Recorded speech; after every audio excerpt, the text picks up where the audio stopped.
SPSS에서 서울시 유동인구 데이터 텍스트 파일을 읽어드리고 날짜를 세팅하는 것을 살펴보도록 하겠습니다. 우선 텍스트 파일을 SPS로 먼저 읽어드려야 되는데요. 파일 열기 버튼을 사용하시고 파일 열기 데이터를 이용하시면 파일을 열 수가 있는데요.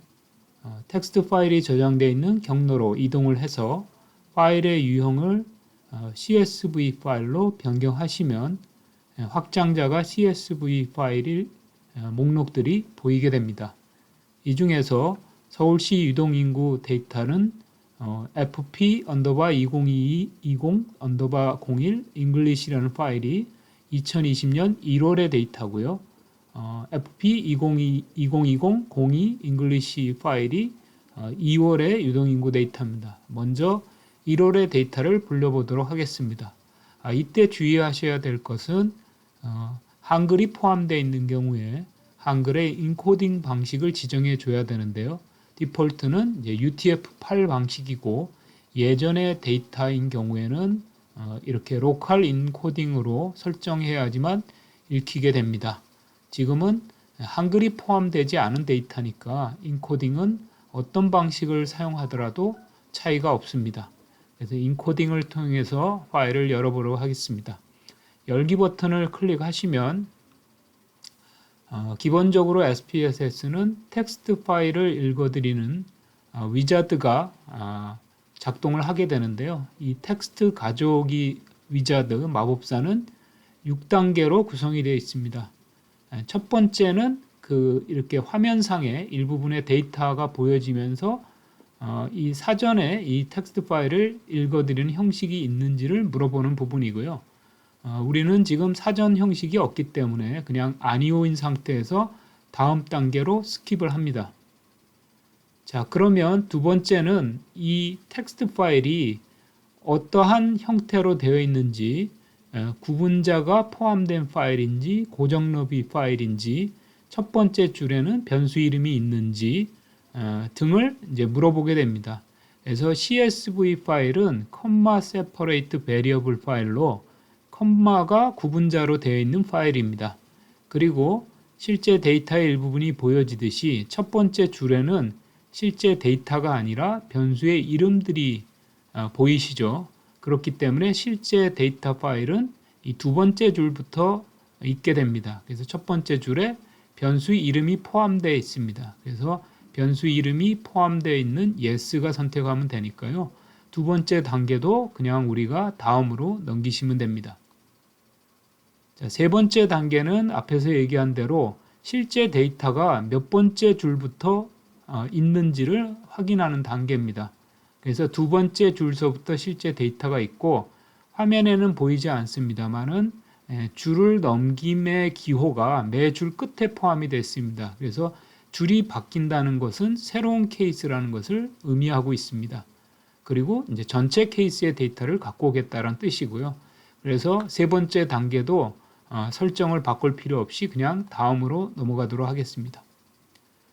네 번째 단계는 이제 구분자가 어떤 구분자를 사용했느냐라는 것이고요. 이 구분자가 지금은 이제 콤마로 인식이 되어 있습니다. 그래서 만약 구분자가 잘못이 되면 이렇게 글자가 제대로 데이터가 제대로 안 읽히게 됩니다. 그래서 구분자가 제대로 되어 있으면 이렇게 각각의 데이터가 엑셀 시트처럼 이렇게 줄이 칸이 질러지면서 확인이 되는 것을 확인할 수가 있고요. 두 번째로 여기에는 어떤 문자가 있을 경우에 문자의 이 따옴표를 사용하는 경우가 있습니다. 지금은 문자가 따옴표를 사용하지 않았기 때문에 그냥 없음으로 지정하시면 되고요. 만약에 따옴표가 있거나 공백이나 이런 상황이 될 때는 이 부분을 수정해 줘야 됩니다. 그래서 지금은 전형적인 CSV 파일 포맷이기 때문에 그냥 4단계에도 다음으로 넘어가시면 됩니다. 자, 5단계에서 중요한 것, 주의해야 될 것은 이 데이트라는 이 변수가 이렇게 2020.1.1 이렇게 표시돼서 2020년 1월 1일을 나타내지만 이렇게 년, 월, 일 사이에 점을 사용하는 경우는 표준 포맷이 아닙니다. 그래서 표준으로 날짜를 읽는 포맷이 아니기 때문에 이렇게 데이터를 자동으로 인식을 했을 때는 이 SPSS는 숫자 아니면 문자 아니면 날짜로 인식을 합니다. 그런데 이 경우에는 숫자도 문자도 날짜도 아닌 거죠, 사실은. 근데 날짜이긴 한데 포맷이 좀 다른 형태입니다. 그래서 이 날짜를 읽기 위해서 우선은 문자열로 읽어와야 됩니다. 문자열로 읽어오게 되고 실제 이 자릿수가 디폴트는 8로 되어 있습니다만은 이렇게 2020.1.1 그래서 거의 마지막 부분에 가면 이렇게 12월 31일도 있습니다. 1월 31일도 있기 때문에 자릿수를 좀 더 많이 확보해 주셔야 됩니다. 그래서 여기를 10으로 바꾸겠습니다. 이렇게 10으로 바꾸시고 읽어주시면 되고 다른 변수들은 크게 건드릴 필요가 없기 때문에 이렇게 데이트만 문자열 10으로 바꿔주신 다음에 다음을 클릭하시면 되겠습니다. 자, 그러면 이제 마지막 단계로 실제 데이터를 바로 읽을 것이냐 아니면 명령문으로 만들 것이냐 하는 것을 나타내고 있는데요. 바로 읽어야 되기 때문에 그냥 마침 버튼을 클릭하시면 됩니다. 자, 이렇게 맞춤 버튼을 클릭을 하면 실제 이제 아웃풋 창에 일종의 메시지가 보이면서 실제 데이터가 읽혀지는 것을 확인할 수가 있습니다. 자, 이렇게 읽혀진 데이터에서 일단 이 데이트는 표준 형식이 아니라고 그랬죠. 일단 문자열로 우리가 인식을 했기 때문에 이것을 날짜로 인식하기 위해서 우선 데이트라는 변수로부터 새로운 변수를 하나 생성해 보도록 하겠습니다.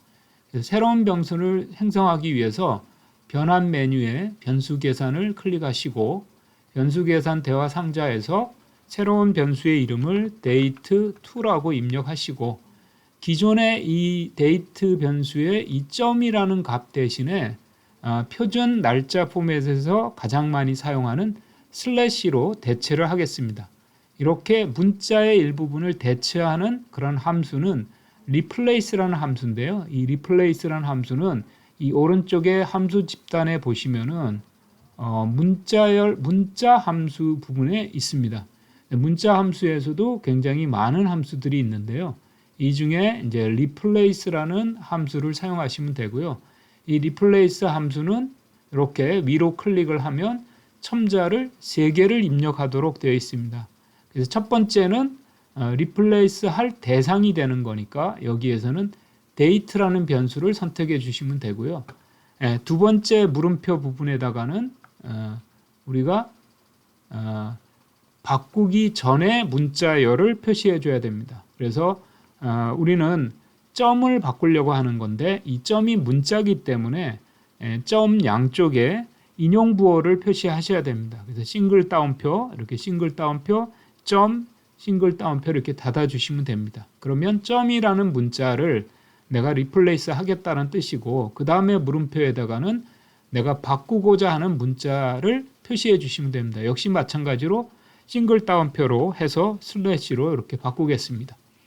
그래서 replace 가로 열고 date 점을 슬래시로 바꾸겠다 그런 뜻이 됩니다. 자, 그래서 이제 확인이라는 버튼을 이렇게 클릭하시면 여기서 한 가지 더 조정해 줘야 되는 거는 이 date2라는 변수는 유형이 문자입니다. 그래서 유형을 클릭하시고 이 유형을 숫자가 디폴트인데 얘를 문자로 바꾸고 역시 마찬가지로 너비도 10으로 바꿔주셔야지 됩니다. 자, 그 다음에 계속 버튼을 누르고 다시 한번 확인을 누르겠습니다. 자, 그러면 이 데이터 편집기 창으로 보면 이렇게 date2라는 변수가 생성됐음을 확인할 수가 있습니다. 원래 date 변수는 점으로 구분이 되어 있는데 이렇게 슬래시로 바뀌었죠. 슬래시로 해서 표준 날짜 포맷을 사용할 때 가장 많이 사용하는 슬래시 포맷이 됐습니다. 다음으로는 이 날짜로부터 이미 date2는 날짜로 세팅이 되어 있는데 이 날짜의 일부분을 이제 우리가 이제 실제 생성을 해야 됩니다. 기본적으로 얘는 아직까지는 이제 문자 변수란 뜻이고요. 문자 변수로부터 이제 날짜 변수를 생성해 보도록 하겠습니다. 자, 그래서 변환 메뉴에 가면 날짜 및 시간 마법사라는 기능이 있는데요. 얘를 클릭을 하면 여러 가지 작업 중에서 우리 두 번째에 있는 날짜 또는 시간이 포함된 문자열에서 날짜, 시간 변수를 작성하겠다. 이렇게 선택하신 다음에 다음 버튼을 누르시면 실제 우리가 날짜를 생성하고자 하는 대상 변수를 선택하게 되어 있는데요. 데이트 2가 되겠죠. 그래서 데이트 2를 선택하면 기본적인 포맷이 이렇게 년, 월, 일 사이에 슬래시로 되어 있는 것을 확인할 수가 있습니다. 그래서 여기에 해당되는 이 패턴을 찾아주셔야 되는데요.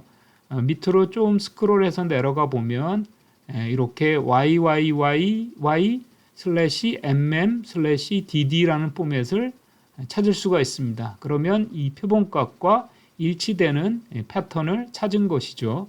이렇게 선택하신 다음에 다음 버튼을 클릭하시고 그 다음에 이 만들어진 결과를 저장할 변수의 이름을 주셔야지 됩니다. 자, 여기에서는 한글로 이렇게 일자라고 결과 변수 이름을 적어 보도록 하겠습니다. 자, 그런 다음에 이제 마침이라는 버튼을 누르면 이제 일자라는 변수가 생성이 됩니다. 그래서 이 변수 보기 창으로 가보시면 이렇게 데이트와 데이트 2는 다 문자 유형이죠. 그런데 우리가 생성한 일자는 날짜 유형이 됐습니다. 날짜 유형. 비로소 문자가 아닌 날짜로서 인식이 됐다는 얘기가 됩니다. 자, 그래서 일단은 이렇게 날짜로 잘 인식된 일자라는 변수로부터 우리가 년이나 월이나 일이나 혹은 요일을 추출해 보도록 하겠습니다.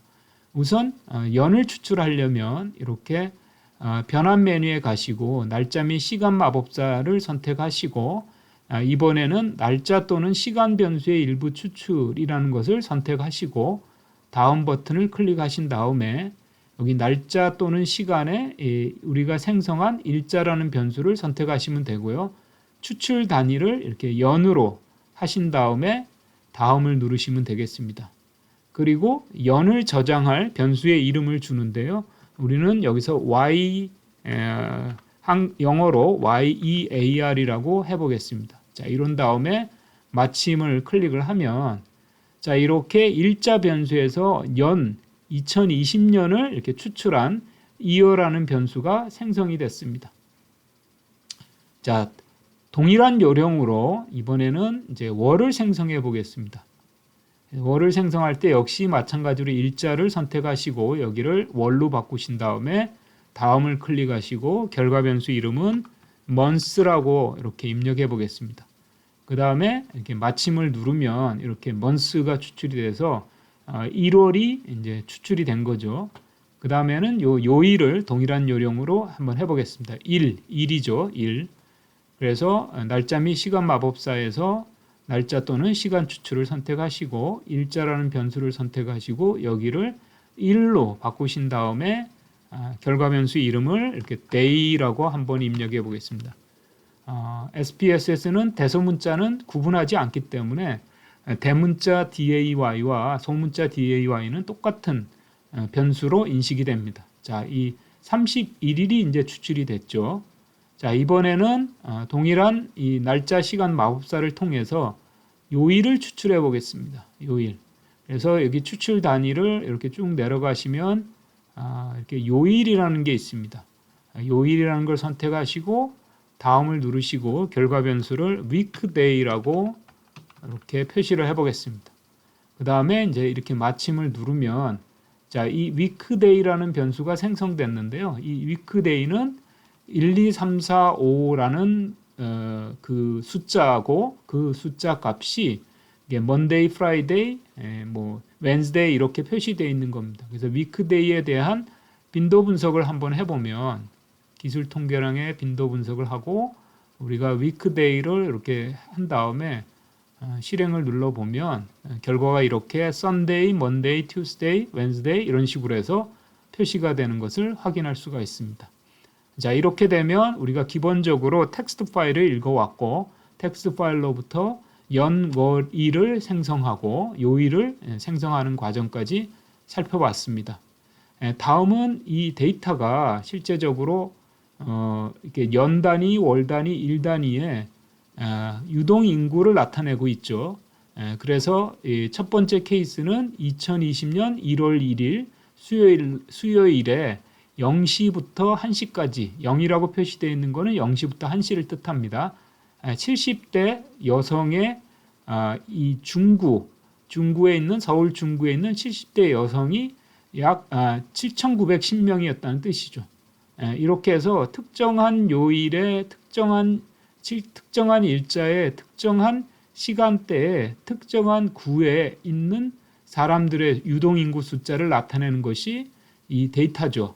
그래서 이러한 데이터로부터 우리가 이렇게 연령이나 이 성별을 구분하지 않고 특정한 그 구에 특정한 날짜에 특정한 시간대에 이 유동인구 전체가 몇 명인지를 확인하려면 이 데이터를 통합을 해야 됩니다. 그래서 여기 우리가 데이터 메뉴에 가시고 데이터 통합이라는 버튼을 클릭하신 다음에 여기에다가 일자를 표시를 하는데 이 일자를 다 선택해도 되고요. 그 다음에 이 데이터 파일에 이와 같은 것이 다 쫓아갈 수 있도록 하려면 얘를 다 선택해 주시면 됩니다. 이렇게 선택하시고 그 다음에 CT를 선택해 줘야 되겠죠. 시간을 먼저 선택하고 그 다음에 CT를 선택하고 그 다음에 이와 같은 조건하에 FP 넘버 유동인구의 함수를 사용하는데요. 여기는 디폴트는 평균으로 되어 있습니다만 얘를 이렇게 합계로 바꿔줍니다. 자, 그렇게 하면 기본적으로 새로운 데이터셋이 생성이 되기 때문에 이 새로운 데이터셋의 이름을 우리가 부여하셔야지 됩니다. 그래서 이렇게 새로운 데이터셋의 이름을 우리는 그냥 데이터 1으로 해보겠습니다. 데이터 1. 이렇게 하시고 이제 확인을 누르시면 자, 이렇게 새로운 데이터가 만들어지는데요. 이 새로운 데이터 파일은 자, 이와 같이 1월 1일에 0시 때에 도봉구의 인원이 26만 3,330명이라는 뜻이고요. 동일한 시간 내 동대문구의 유동인구는 29만 4,000명, 이렇게 동작구의 인구는 32만 6,000명 이런 식으로 나타납니다. 그래서 만약에 우리가 이 특정한 날에 지금 같은 경우에는 예를 들어서 이 1월 1일서부터 1월 31일까지 데이터죠. 그래서 이러한 데이터로부터 특정한 구별로 실제 이 시간대에 따라서 이 인구가 어떻게 달라지는지 한번 그거를 그래프로 한번 그려보도록 하겠습니다. 그래서 우선은 전체 데이터를 이 서울의 25개 구에 따라서 이게 나눠져 있는 것처럼 만들기 위해서 데이터를 스플릿을 먼저 합니다. 그래서 데이터 메뉴에 가시고 파일의 분할이라는 버튼을 클릭하시면 이렇게 집단을 비교할 수 있는 가상의 데이터 파일을 만드는 거죠. 그래서 집단의 비교를 선택하시고 이렇게 CT를 선택하면 CT가 25개죠. 구니까. 그래서 마치 한 개 파일이 아니라 25개의 데이터 파일이 있는 것처럼 가상으로 데이터를 스플릿 해줍니다. 그래서 이렇게 확인을 누르시면 이 하단에 분할 기준이라는 표시가 생기면서 CT를 기반으로 데이터가 분할되어 있다라는 것을 표시해 주고 있습니다. 자, 그 다음에 여기에는 우리가 사람의 인원이니까 FP 넘버의 포맷은 소수점 이하를 없애겠습니다. 이렇게 하면 실제적인 단단히 숫자로 인원수가 나타나는 거죠. 자, 이렇게 해서 지금 구별로 나눠져 있는데 우리가 여기서 그래프를 그려보는 거는 시간대에 따라 인구가 어떻게 변화하는지를 살펴보기 위해서 선도표를 이용해 보겠습니다. 그래서 그래프의 레가시 대화 상자 선형 차트를 선택하시면 되고요. 이 선형 차트에서 단순을 하시면 되고 실제 디폴트는 요약값을 쓰시면 됩니다. 그래서 실제 정의 버튼을 클릭하시고 자, 여기에서 이 통계량은 실제 여기 유동인구인데 유동인구의 평균치를 가지고 하겠습니다. 왜냐하면 여기는 1월 1일서부터 1월 31일까지 총 31일간의 데이터가 있죠. 그래서 그 값들의 시간대별 평균을 우리가 그려보겠다는 뜻입니다. 그래서 범주축에는 이렇게 아우어 시간을 표시를 하고 그다음에 X축은 평균 유동인구를 표시하시면 되겠습니다. 자, 이렇게 해서 이제 확인을 누르시면 조금 시간이 걸리는데요. 자, 이렇게 데이터들이 나왔는데 도봉구서부터 나타났죠. 그래서 이 0시대서부터 23시대까지 자, 인구가 이렇게 대표적인 도봉구는 배드타운이라고 하기 때문에 이 4시 정도까지 인원이 제일 크다가 점점점 인원이 줄어듭니다. 줄어들고 이 12시, 14시 부근에는 최소의 인원이 됐다가 다시 또 밤이 되면 사람들이 들어오죠. 전형적인 배드타운의 모양새를 나타내고 있죠. 동대문구는 약간 좀 특수한 형태를 띠고 있는데요. 이 중에서 쭉 더 내려가 보시면 이게 이제 강남구입니다. 강남구를 보게 되면 0시대에서 6시대까지는 거의 최저 유동인구를 유지하다가 시간이 지날수록 유입인구가 늘어나면서 유동인구 수가 훨씬 쭉 늘어나죠. 늘어나서 거의 13시, 오후 1시, 2시쯤에 정점을 찍고 다시 인구가 이렇게 감소하는 모양새를 띠고 있습니다. 자, 이와 같은 그래프 이외에도 다양하게 여러분이 데이터를 세팅하면 이 유동인구에 대한 데이터 탐색이 가능합니다. 자, 오늘은 여기까지 하도록 하겠습니다.